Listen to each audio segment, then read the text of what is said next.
A very exciting weekend of motorsports is on the table for us in the United States of America or wherever you are watching because you got the NASCAR Cup Series with the Advent Hell 400 out at the Kansas Motor Speedway. And you also have Formula One down in Miami for the Miami Grand Prix. The third year they have had this in the season, and I cannot wait. It's going to be a great weekend, and I am here today to give y'all my full-on predictions. I believe things are going to play out in both races, so kick back and relax. Hopefully you enjoy. Please like and subscribe, and on to the intro we go.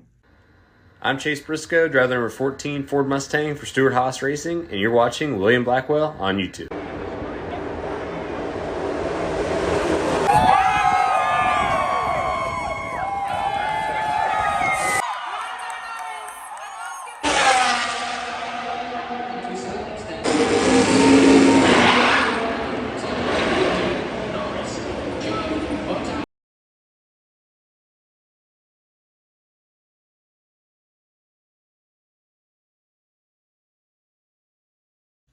I find it very interesting that last year, when NASCAR went out to Kansas, we heard the term aero blocking for practically the first ever time because NASCAR commentators are not the best, especially at Fox. We may be a little late to the party when it comes to that term, but that's when it was introduced to the majority. And since then, we have seen a lot of those instances occur.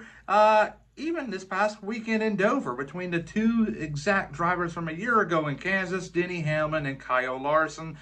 Denny Hamlin has won both times. Kyle Larson, they just couldn't get the job done. And if you reverse the roles, it has still been the same. The lead car had the clear advantage. So I really don't know what NASCAR can do. Kyle Larson mentioned after the race that they can take away their rear view camera. So maybe that can make a difference. But that's up to NASCAR. NASCAR is a dinosaur when it comes to upgrading things. So more than likely that may happen. Maybe give or take 2028, 2029. They're slow. They're really slow. They're slow as molasses, if you will, when it comes to changing things. But let's get on track here.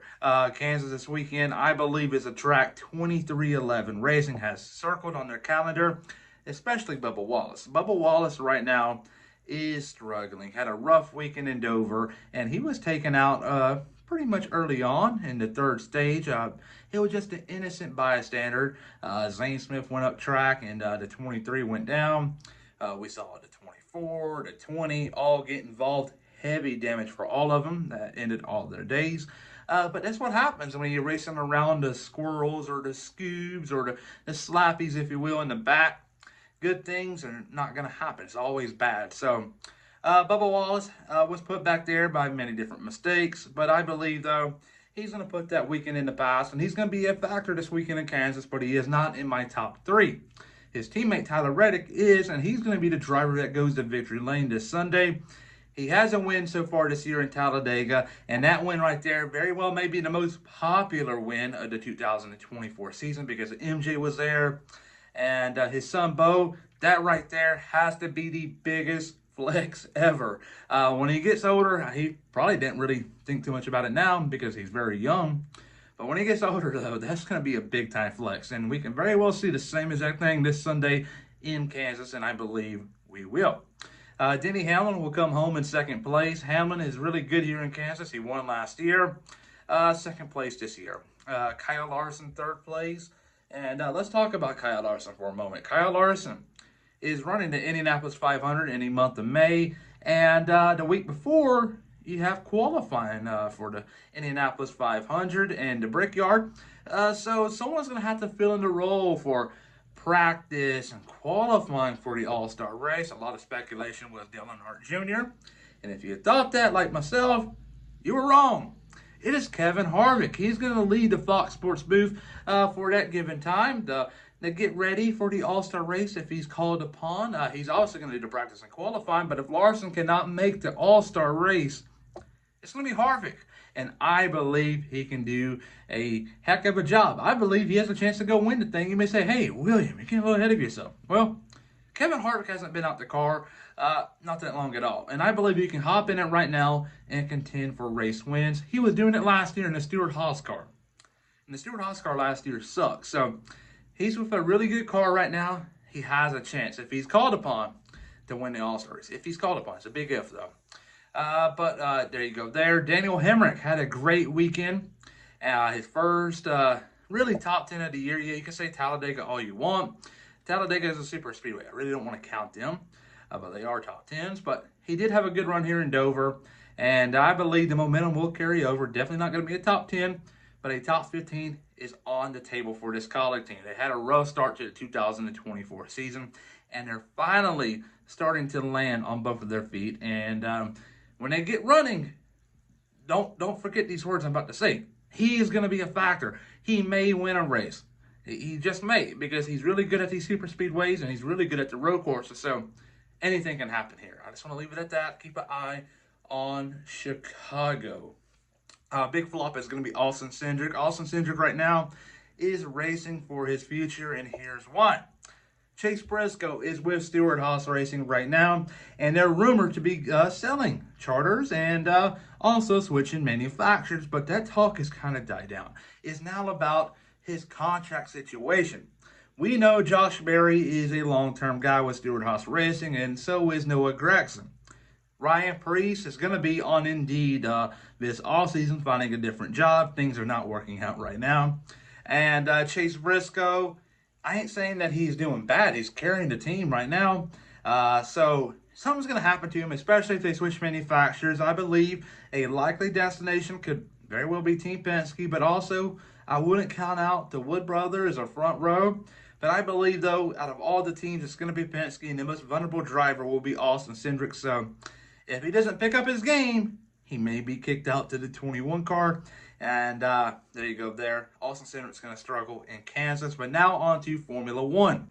Before I get off here, let's talk about the Miami Grand Prix for a brief moment. Max Verstappen is going to cruise to another race win, and he's going to have a big decision to make in the following weeks to Imola, which is the next Grand Prix, because Mercedes is showing interest in the Dutchman, and they're going to apparently have a sit down and discuss contract for 2025 onwards. And I believe, from what other people are saying on different social media platforms that are in the paddock, it's going to be a 2+1 deal. And he may say, William, what is a 2+1 deal? Well, 2+1 deal means that he's going to have 2 years guaranteed with a team and a third-year option. And that third-year option can be taken advantage of for either Max Verstappen's side of the story or Mercedes. So if Mercedes feels like in 3 years' time that Verstappen is not going to be good enough to carry the team to its final goal and destination, P1 in the constructors and P1 in the driver's standings, they can very well give him the boot. But if Verstappen believes Mercedes isn't going to provide him a championship-winning car, he can go away. So I believe that's probably what's going to be, and it's going to be roughly around 50 million euros a year, give or take. So I think Mercedes is going to have a good chance to pick up the Dutchman. Adrian Newey is leaving Red Bull, supposedly. I haven't seen it confirmed yet.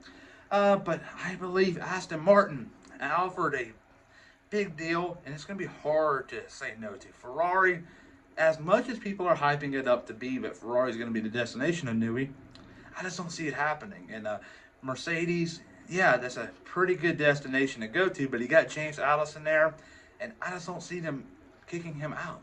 Toto Wolff has expressed in the last couple of weeks how big engineers and designers are, so we could see it happen, but I just don't see them two getting along at all.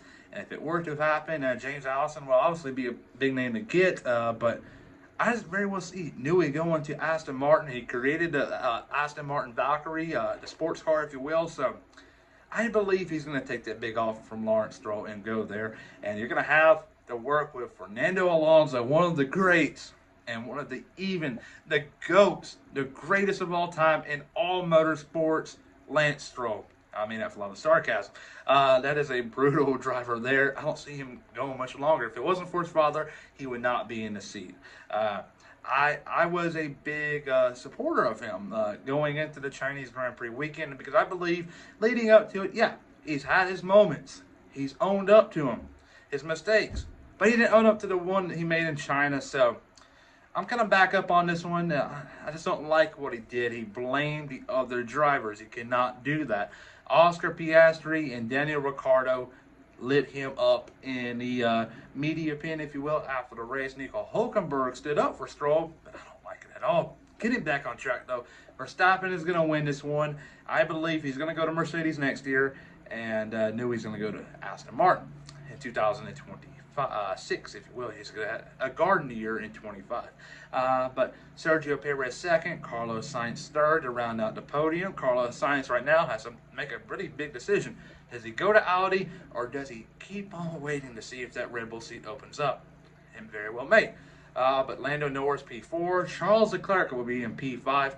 Leclerc right now is finally getting going in the right direction. He had a slow start to the year.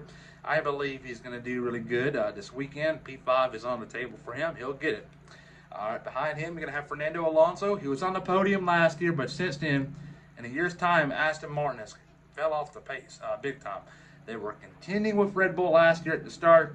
Now they're contending with McLaren and Mercedes. Not a good look. Right now, they need some help in the designing game, and that's where Adrian Newey may come into the picture. All right, after that, you got George Russell, Oscar Piastri, Lewis Hamilton, and Valtteri Bottas.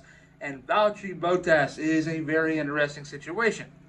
We saw Nico Hulkenberg be announced this week going to kick Sauber next year. And that means, at least for the time being, one of the two drivers are going to be gone. I believe both are going to be gone, though, but you're going to see tensions rising starting in Miami, because this is going to be the first Grand Prix after the big announcement from Hulkenberg's party. And I believe Bottas is going to be a lot more aggressive around Zhou Guanyu, and vice versa. Zhou is going to be very defensive around Bottas, and he's going to maybe make it 10 times harder to make him pass him. So time will tell there, but I believe that's how things are going to play out. But at the end of the day, I believe Sainz will go there, but Bottas still has to race for his future. So does Zhou. So it's going to be very interesting to see what goes on moving forward. Imola in 2 weeks they're going to have a week off after Miami. It's going to be about 3 weeks' time. That truck right there is going to suit the Sauber car. And do not be surprised to see them in Q3.